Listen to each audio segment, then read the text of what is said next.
And go! Alright, what up guys? It's your boy Emma, you already know. With Water Exodus. My boy's been joining me for throughout this whole Let's Play, not whole Let's Play, the whole ending. And man, I mean I was gonna do it alone, but I feel it's much better with his company here. Oh, of course. I'm preventing him from getting too freaked out by the ghouls that are haunting his emulator. Oh man, those ghouls. You hear clicking sounds and apparently static or water or something. Dude, I'm telling you that was you, man. I'm telling you. Me? You see, it is you. Oh my god. What are you talking about? It is you doing that thing, isn't it? Oh my god, you creeped me out. That was creeped out right there. But anyway, let's continue. I don't know what that was. Maybe you're doing water gun. I'm not sure what you were doing. I don't know, man. 'Cause I personally don't hear anything on this end. But let's continue. With that, they climbed the stairs to the top floor. Snake was silent for a moment after he had arrived, then finally crossed his arms and spoke. I suppose I might as well start by telling you why I kept quiet and why I made sure Clover did as well.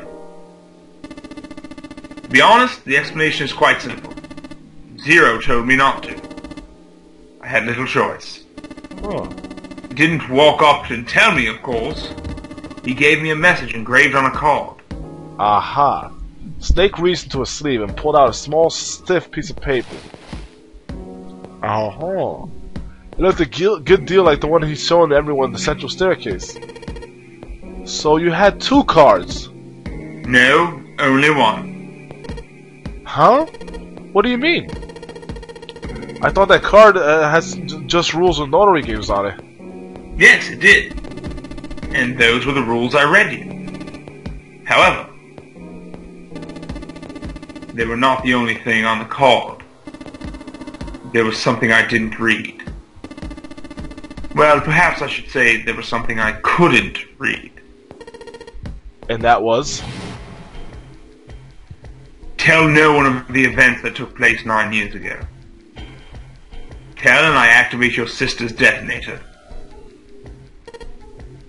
Oh. Well, Snake nodded. Well, what about Clover? Did she get a message from Zero too? I don't believe she did. But doesn't it strike you as strange that Zero would shut my mouth, but not hers? Yeah, that does seem a little weird. To be on the safe side, however, I told her it was best not to tell anyone. Still, apparently she told you. That girl. What's wrong with her telling me? I figured some stuff out with the things she told me. I mean, it looks like the whole activated her detonator thing was just a bluff. She's prancing around downstairs happy as a clam now that you're back. Snake glanced down at Clover and Seven, examining one of the bookshelves. That's very true. I've decided I can trust you.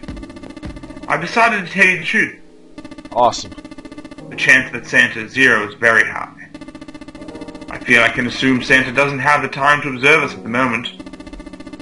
And at any rate, even if he were, I very much doubt he would kill us. Why not? Clover told me about the four-leaf clover, about the words. If he knew about that, then he was in my group during the first experiment. I'm sure of it. He wouldn't kill us, no matter what the situation was. Snake paused and cocked his head as though he was listening to something very far away. Oh yeah, he's really good hearing. His face looked dark, as though something was weighing on him. Hey, Snake. Junpei wasn't quite sure what to say. Snake turned and looked at him. Yes, I know. You want to know what happened during the experiment? Yeah. How much do you know? Junpei relayed to Snake everything Clover had told him. The morphogenetic field and the experiments 9 years prior that had dealt with him. Jeez, what's that so hard to read? How the experiment had taken place simultaneously at two locations, one being the ship, the other being the building in Nevada. How they planned the notary game. He told him everything. And finally, he told him how a girl had died during the experiment. Oh. She told you all that, did she? Snake looked down. His face was tight. A slight tremor shook his body, and he tried to hide it. He was putting on a good front, but even Junpei could tell that he was holding back something deep and powerful. He managed to brush something off from his face and looked up at Junpei. At any rate, I now know how much you've learned. All that remains for us to determine is who did this and why, right? Yes. Can you tell me what happened? Snake nodded slowly. The people who organized the initial experiment were from a company called Cradle Pharmaceutical.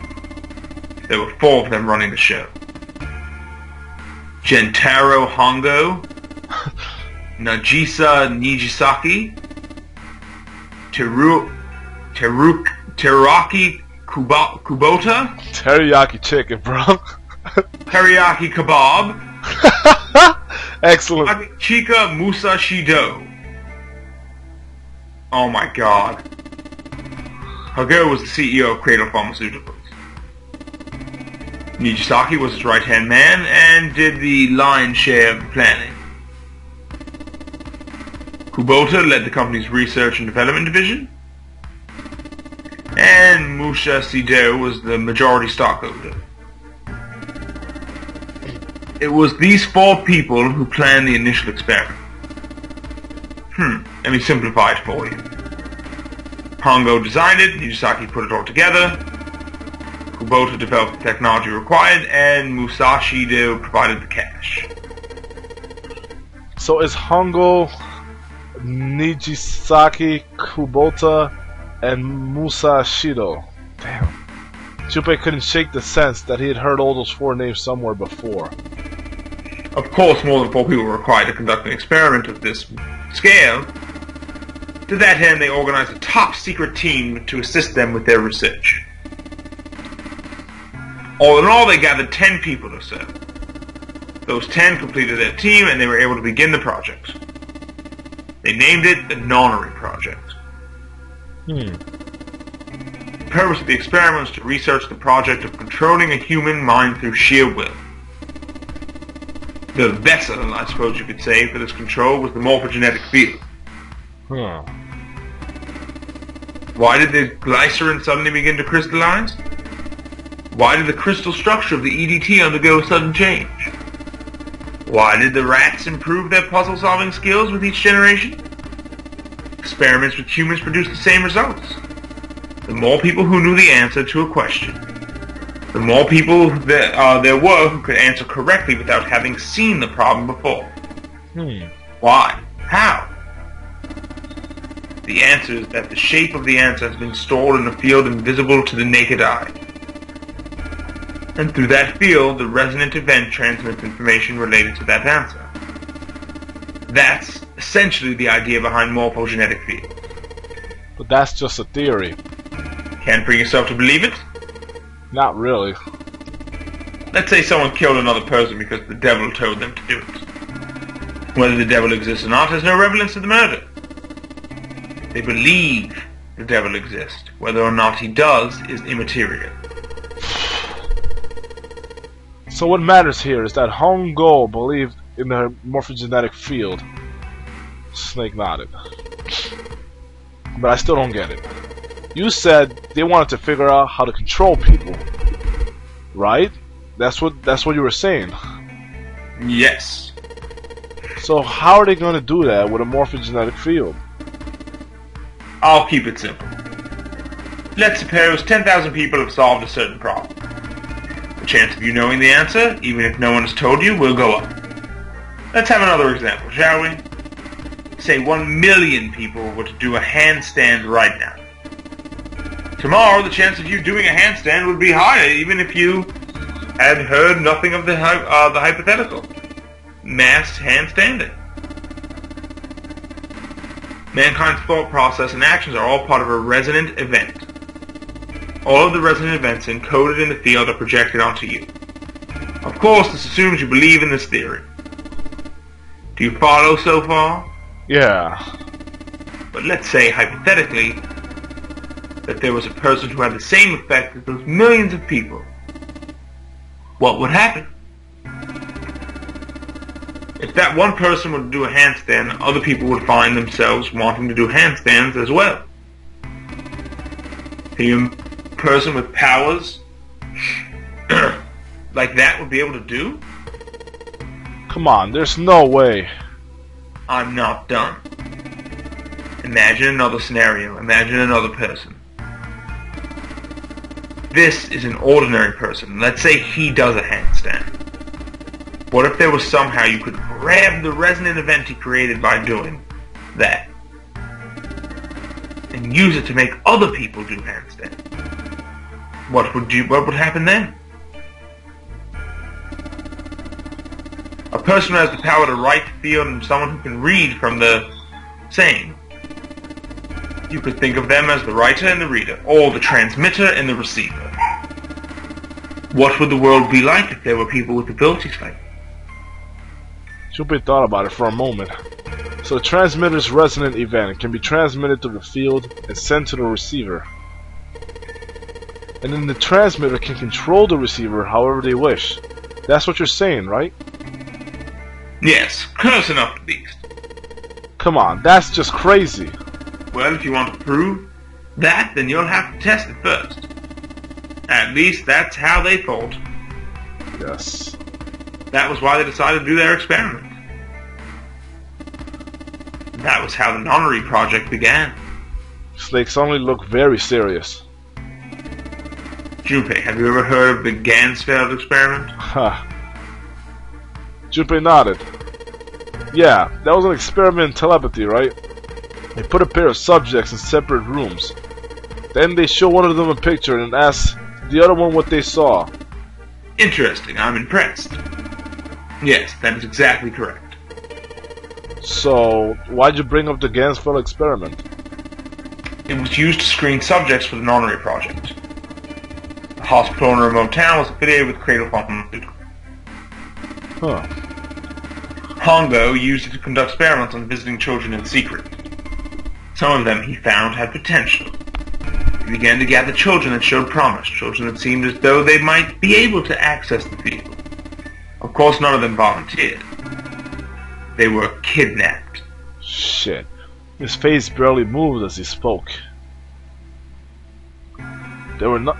Wait, was that me, or... Okay. I'll read it, yeah. Okay. There were 9 pairs of siblings taken, for 18 children total. For reasons that were not fully understood at the time, each pair had 1 transmitter and 1 receiver. They were split perfectly. As such, the 18 children were split into 2 groups of 9.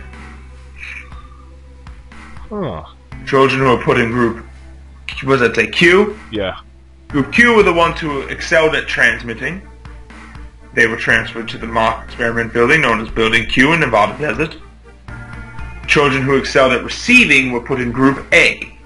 Q&A. The members of Group A were placed on the former hospital ship Gigantic. From the experiments he had conducted so far, Hongo had learned the following. There are 2 things that can increase one's resonance with fields. The first is epiphany. The other is danger. Have you ever been faced with an especially difficult problem and thought about it very long and very hard until finally an answer suddenly appeared in your mind? It may seem obvious to say so, but that is what meant by epiphany. The information obtained through that epiphany can easily be transmitted through the fields, where it can be easily interpreted. Adding danger to the equation allows for an even easier field access. Therefore, Hongo set up a number of puzzles across the Gigantic. Participants had to solve each puzzle before they could move on to the next room. Of course, he hadn't forgotten to include danger. More specifically, he had detonated a bomb on the hull of the Gigantic. Children of Group A were forced to play the nonary game as the ship sunk. That is fucking sick. By forcing the children into a life-or-death situation, Hongo hoped to increase the likelihood of their tapping into the field. The children from Group Q, on the other hand, were confined in the mock experiment building, Building Q. Building Q duplicated the interior and the puzzles of the Gigantic exactly. Hongo explained the situation of the children in Group Q. Solve the puzzles you find throughout the rooms. When you solve them, transmit the information to the children in Group A. If you succeed, they'll be able to solve the puzzles and escape. But if you fail, then the Gigantic will sink and your brothers and sisters will drown. Do you know why the astronauts of Apollo 13 were able to return to Earth safely? Awesome picture. Yeah, it was because NASA had access to a replica of the Apollo 13 capsule. All of the equipment, the instruments, everything, all of it identical. NASA was able to replicate the situation the astronauts were facing by putting themselves in the same situation they attempted to solve the problems they knew the astronauts were experiencing. Once they found solutions, they reported their findings to the men aboard the actual capsule.